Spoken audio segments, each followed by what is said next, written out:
मित्रांनो, नवीन सरकार स्थापन झाले की जुन्या सरकारने बनवलेल्या योजना बंद पडणे किंवा कमजोर करणे हे होतेच. त्याचप्रमाणे मुख्यमंत्री एकनाथ शिंदे यांच्या कार्यकाळात सुरू केलेल्या किंवा पुनर्जीवित केलेल्या काही योजना देवेंद्र फडणवीस सरकारने निधी न दिल्याने बंद पडण्याची शक्यता आहे. सणासुदीसाठी आनंदाचा शिदा, शिवभोजन थाळी योजना, ज्येष्ठ नागरिकांसाठी तीर्थाटन योजना अशा काही योजनांना निधी उपलब्ध नसल्याने त्या केवळ कागदावर उरल्या आहेत. पाहूयात याविषयी सविस्तर माहिती. नमस्कार, मी सुरेश. इनसाइड स्टोरी मराठीच्या आजच्या या व्हिडिओमध्ये आपल्या सर्वांचं स्वागत करतो. मित्रांनो, शिंदे यांच्या नेतृत्वाखाली सरकार सत्तेवर आल्यावर आणि लोकसभा विधानसभा निवडणुका जिंकण्यासाठी महायुती सरकारने अनेक लोकप्रिय योजना जाहीर केल्या होत्या. त्यामुळे लोकसभेत नाही पण विधानसभेत महायुतीला भरघोस मते मिळाली. मुख्यमंत्री लाडकी बहीण योजना, शेतकऱ्यांना मोफत वीज, महिलांना एसटी प्रवासात 50% सवलत अशा काही महत्वाकांक्षी योजना फडणवीस सरकारने सुरू ठेवल्या आहेत.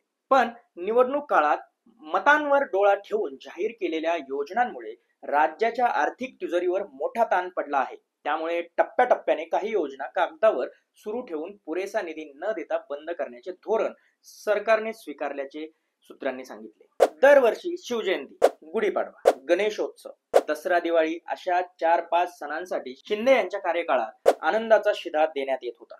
त्यासाठी सुमारे 602 कोटी रुपये खर्च करण्यात आला होता.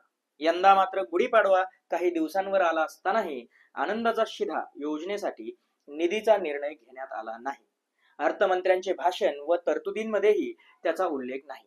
शिवभोजन थाळी ही योजना उद्धव ठाकरे यांच्या कार्यकाळात सुरू झाली होती. करोना काळात तर 10 रुपयांऐवजी ही थाळी मोफत दिली होती. शिंदे सरकारनेही ही योजना सुरूच ठेवली होती. आता मात्र या योजनेसाठी निधीची तरतूद करण्यात आलेली नाही. निवडणूक काळात ज्येष्ठ नागरिकांना तीर्थाटनाची योजना शिंदे यांनी जाहीर केली होती. त्यांना महत्वाच्या धार्मिक स्थळी नेण्यासाठीच्या या योजनेचा लाभ 7-8 हजार ज्येष्ठ नागरिकांनी घेतला. मात्र आता या योजनेसाठीही निधीची तरतूद करण्यात आल्याचा उल्लेख अर्थमंत्र्यांनी केलेला नाही. विधानसभा निवडणुकीपूर्वी मुख्यमंत्रीपदी असताना एकनाथ शिंदेंनी तीर्थदर्शन योजनेची घोषणा केली होती. ज्येष्ठ नागरिकांना प्रमुख स्थळांचे तीर्थदर्शन मोफत घडवले जात होते. मात्र आता ही तीर्थदर्शन योजना थांबवण्याचा निर्णय देवेंद्र फडणवीस यांनी घेतला आहे. आनंदाचा शिधा ही योजना थांबवण्याचा फडणवीस सरकार विचार करत आहे. तिजोरीवर आर्थिक ताण वाढल्यानं मोफत योजना थांबवण्याचा विचार सुरू असल्याचं सांगण्यात येत आहे. त्याचप्रमाणे शिवभोजन थाळी योजना ही बंद करण्यावर मंत्रिमंडळ बैठकीत चर्चा झाली आहे. तर उपमुख्यमंत्री एकनाथ शिंदेंना आपत्ती व्यवस्थापन समितीमधून वगळण्यात आलं आहे. मुख्यमंत्री देवेंद्र फडणवीस आता आपत्ती व्यवस्थापनाचे प्रमुख झाले आहेत. उपमुख्यमंत्री अजित पवारही आपत्ती व्यवस्थापन समितीमध्ये आहेत. मात्र नगरविकास मंत्री असून एकनाथ शिंदेंना आपत्ती व्यवस्थापन समितीतून वगळले आहे. महसूल, मदत, पुनर्वसन, आपत्ती व्यवस्थापन व आरोग्य मंत्री समितीवर आहेत. मुंबईतल्या जुलै 2005च्या महापुरानंतर आपत्ती व्यवस्थापनाची स्थापना करण्यात आली होती. त्यामुळे महायुतीमध्ये नेमकं चाललंय तरी काय असा प्रश्न उपस्थित केला जातोय. मुख्यमंत्री तीर्थदर्शन योजना बिलकुल बंद होणार नाही. ज्येष्ठांना त्याचा फायदा होत आहे. मीच या योजनेबाबत पुढाकार घेतला होता.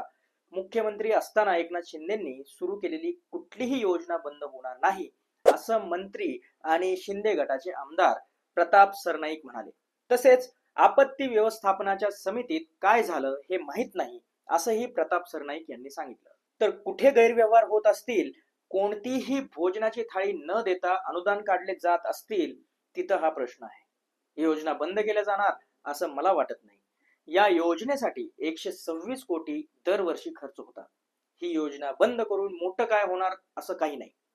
पैशांचा योग्य उपयोग झाला पाहिजे. हा जनतेचा पैसा आहे असं भाजपाचे आमदार सुधीर मुनगंटीवार म्हणाले. महायुतीमधील शिवसेनेच्या मंत्र्यांचा राजीनामा सूर कायम आहे.